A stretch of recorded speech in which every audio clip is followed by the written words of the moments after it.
శ్రీమాత్రే నమః. నమస్కారం. సద్గురు జ్యోతిష్యాలయం వారి యొక్క ఆంగ్ల నూతన సంవత్సర రాశి ఫలితాల తర్వాత ఫిబ్రవరి రాశి ఫలితాలు మనం తెలుసుకోబోతున్నాం. జాతకం అనగానే అందరికీ ఒక క్యూరియాసిటీ.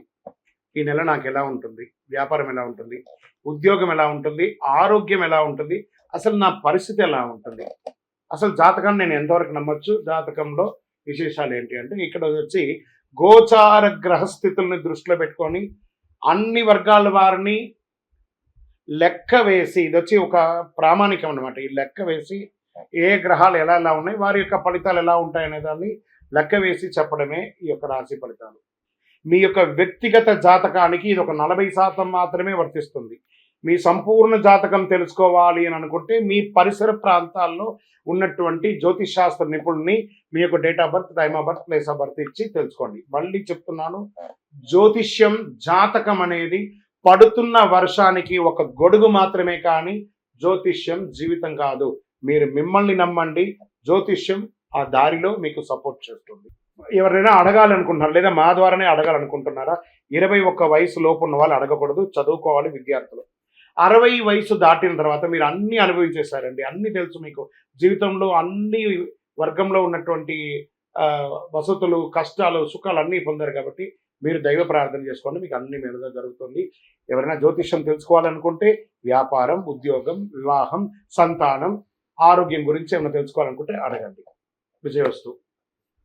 ముందుగా మన యొక్క టీవీ ఛానల్ ద్వారా చూస్తున్నటువంటి ప్రేక్షక మిత్రులందరికీ కూడా శుభాకాంక్షలు.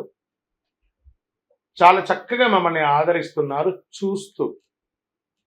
కానీ కొంచెం అట్లా like and share and subscribe చేస్తే ఎంతో బాగుంటుంది కదా. మంచి విషయాలు మేము తెలుపుతున్నామని అనుకుంటున్నాం. అది మీకు ఇది మంచిది అనిపిస్తే సబ్స్క్రైబ్ చేయండి. మీతో ఒక 18 మందిని సబ్స్క్రైబ్ చేయించండి. నమస్కారం. జ్యోతిషాస్త్రరీత్యా ద్వాదశ రాశుల్లో 7వ రాశి అయినటువంటి తులారాశి మిత్రులారా, మీరు చిత్తా నక్షత్రం 3, 4 పాదములు, స్వాతి నక్షత్రం 1, 2, 3, 4 పాదములు, విశాఖ నక్షత్రం 1, 2, 3 పాదాలకి జన్మించిన మీరు తులారాశి వారిగా పరిగణించబడుతున్నారు. ఈ నెల మీకు శుభాశుభ ఫలితాలు ఎలా ఉన్నాయి అనంటే, శుక్రుడు రాహుతో 6వ ఇంట్లో ఉన్నాడు ఈ నెల. సూర్యుడు ఇంకా బుధుడు 4వ ఇంట్లో.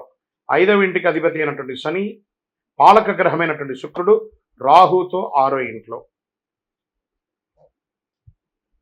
చాలా రోజులుగా మీరు ఎదురు చూస్తున్నటువంటి ఆ శుభ సమయం తులారాశి వారికి ఆసనమైపోయింది. సమాజంలో గణనీయమైనటువంటి పేరు ప్రఖ్యాతులు పెరుగుతుంది. సమాజంలో ఉన్నత స్థాయి వ్యక్తుల యొక్క పరిచయాలు పెరుగుతుంది. తులారాశి మిత్రులారా, ఎప్పటి నుంచో కోర్టు వ్యవహారాల్లో ఉన్నాయి చూసారా, ఆ చిక్కులన్నీ తొలగిపోతుంది. రియల్ ఎస్టేట్ రంగం వారికి అద్భుతంగా ఉంటుంది కూడా చెప్పచ్చు. ఉద్యోగం చేసే చోట సహ ఉద్యోగుల దగ్గర నుంచి మంచి పేరు ప్రఖ్యాతులు పొందుతారు. వాళ్ళ యొక్క సపోర్ట్ ఉంటుంది. పై అధికారులు మిమ్మల్ని ప్రశంసిస్తారు. గౌరవ మర్యాదలు పెరుగుతుంది, ప్రమోషన్స్ పెరుగుతుంది, ఇంక్రిమెంట్స్ పెరుగుతుంది. ఎన్నో రోజులుగా మీరు కోరుకుంటున్నటువంటి ట్రాన్స్ఫర్స్ దొరుకుతుంది. మీకు అవార్డ్స్ కూడా పొందే అవకాశాలు ఉన్నాయి. వాణిజ్య పరంగా expansion of your business, industry tours వెళ్ళే అవకాశాలు ఉన్నాయి. మల్టిపుల్గా మీ వ్యాపార సంస్థను పెంచుకునే అవకాశాలు కూడా కనబడుతున్నాయి. డెడ్ స్టాక్స్ అంతా క్లియర్ అవుతున్నాయి. బ్యాంక్ లోన్స్ ద్వారా ఉన్నటువంటి ప్రెషర్స్ దొరుకుతాయి. చిట్ ఫండ్స్ వారికి ఈ నెల కొంచెం అద్భుతంగా ఉంటుందని కూడా చెప్పవచ్చు. నెల ప్రారంభంలో చిన్న చిన్న ఖర్చులు ఉన్న మాస ద్వితీయం నుంచి అద్భుతంగా ఉంటుందని చెప్పచ్చు. కొత్త ప్రయత్నాలు ఆపండి, కొత్త ప్రయత్నాలు చేయకండి, ఆపండి. కొత్త బట్టలు, ఆభరణాలు తదనంతర దాని ఏదో విధంగా వచ్చేస్తుంది. గిఫ్ట్గా రావచ్చు లేదా కొనవచ్చు. ఏదైనా సాధించాలనే సంకల్పం మీలో ఏర్పడుతుంది. పాత వాహనాన్ని మార్చి కొత్త వాహనం కొంటారు. భార్యాభర్తల మధ్య అన్యోన్యత పెరిగిపోతుంది.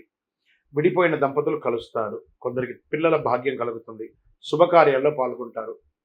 కుటుంబంతో కలిసి విందు వినోదాలకి పాల్గొంటారు. సమాజంలో మీ పట్ల గౌరవం పెరుగుతుంది. ఒక అడుగు ముందుకు వేస్తారు. తండ్రి వైపు బంధువుల నుంచి వచ్చే ఆస్తులు కలిసి వచ్చే అవకాశాలు ఉన్నాయి. నెల చివరిలో సోదరుల ద్వారా కూడా కాస్త లాభం వచ్చే అవకాశాలు ఉన్నాయి. మహిళలకి అనేక విధాలుగా పురోగతిని కూడా చెప్పచ్చు. ఉద్యోగం చేసే మహిళలకి, వ్యాపారం చేసే మహిళలకి మంచి సమయం కూడా చెప్పచ్చు. పెరుగుదల కూడా ఉంటుంది. ఆరోగ్య సమస్యలు, ఒక విధమైనటువంటి ఖర్చు పెరుగుతుందని కూడా చెప్పచ్చు. విద్యార్థులకి ఇది చాలా బాగుంటుంది. రాజకీయ నాయకులకి ఇది యోగ కాలం. షేర్ మార్కెట్ అద్భుతంగా ఉందని చెప్పొచ్చు. వ్యవసాయం బాగా ఉంది. మీడియా రంగం వారికి చాలా బాగుంది. ఐటీ రంగం వారికి బాగుంది. రీసెర్చ్ రంగంలో ఉన్న వాళ్ళకి, స్పోర్ట్స్ రంగంలో ఉన్న వాళ్ళకి, సర్వీస్ సెక్టార్లో ఉన్న వాళ్ళకి, పోలీస్ డిపార్ట్మెంట్, డిఫెన్స్, డాక్టర్స్ అటువంటి వీళ్ళందరికీ కూడా చాలా బాగుంటుందని కూడా చెప్పొచ్చు. నూతన ఉద్యోగం కోసం ప్రయత్నం చేసే వాళ్ళకి ఇది ఒక యోగం చెప్పొచ్చు. ఓవరాల్ తులారాశి వాళ్ళకి ఫిబ్రవరి 2025 అద్భుతం అని కూడా చెప్పొచ్చు. శుభదినాలు 1, 3, 9, 12 అని చెప్పొచ్చు. అదృష్ట సంఖ్య 3, 7, 9. చంద్రాష్టం బాగున్నప్పుడు అక్కడ కొంచెం బ్రేక్ ఉండాలి కదా. చంద్రాష్టమ దినాలు అనుకుంటే ఫిబ్రవరి 6వ తారీఖున సాయంత్రం నుండి 8వ తారీఖున రాత్రి వరకు చంద్రాష్టం ఉంటుంది. కాబట్టి 2.5 రోజులు జాగ్రత్తగా ఉండండి. సంతకం పెట్టేటప్పుడు, ఇతరులతో మాట్లాడేటప్పుడు, వాహనం నడిపేటప్పుడు జాగ్రత్త. సరే, ఏమైనా పూజించాలా దేవుని అంటే 100% పూజించాలి కదా. శివుని ప్రార్థన చేయండి. శివరాత్రికి ఈరోజు చక్కగా ప్రదోష సమయంలో అభిషేకం చేయండి. ఆంజనేయ స్వామి వారికి ప్రార్థన చేయండి. ప్రతి సోమవారం శివుని యొక్క దేవాలయానికి వెళ్ళి బిల్వంతో అర్చన చేయండి. 12 ప్రదక్షిణాలు చేయండి. శివస్థుతులను పారాయణం చేయండి. ఆంజనేయ స్వామికి వెన్నతో అలంకారం చేయండి. ఇవన్నీ కూడా ఉంటుంది. దేవి సప్తసతి పారాయణం చేయండి. అతి శక్తివంతమైనటువంటి కరుంగాలి మాలను ధరించండి. ఆరోగ్యంగా బాగుంటారు. సామాజికమైనటువంటి సేవలు పొందుతారు. అద్భుతంగా ఉంటారు. ఏ విధమైనటువంటి దోషాలన్నీ తొలగిపోతాయి. ఆనందంగా ఉంటారు. మీ వయసు సంఖ్య ఎంత ఉందో అన్ని దీపాలు వెలిగించండి దేవాలయంలో. మీ యొక్క వ్యక్తిగత జాతకం తెలుసుకోవడానికి కింద కనబడుతున్న నంబర్కి మీ పేరు, date of birth, time of birth, place of birth WhatsApp పెట్టండి. కాల్ చేయకండి. శ్రీమాత్రే నమః. స్వామియే శరణమయ్యప్ప. అందరికీ అయ్యప్ప స్వామి వారి యొక్క విశిష్టతలంతా కూడా మనం గత కొన్ని నెలలుగా చెప్పుకుంటూ వచ్చాం కదా. శబరిమలలో ఈ సంవత్సరం చాలా అద్భుతమైనటువంటి పూజలన్నీ కూడా జరిగింది. ఏ విధమైనటువంటి ఇబ్బంది కూడా జరిగింది. మీ అందరికీ ఇది ఒక ఆహ్వానంగా పడుతున్నాం. తిరుపతికి దర్శనానికి వెళ్ళే ప్రతి ఒక్కళ్ళు కూడాను రైల్వే స్టేషన్ నుండి, బస్టాండ్ నుండి 3 కిలోమీటర్ల దూరంలో ఉన్నటువంటి అయ్యప్ప స్వామి వారి 18 అవతారముల దేవాలయం. ఇది ప్రపంచంలోనే మొట్టమొదటి దేవాలయం అండి.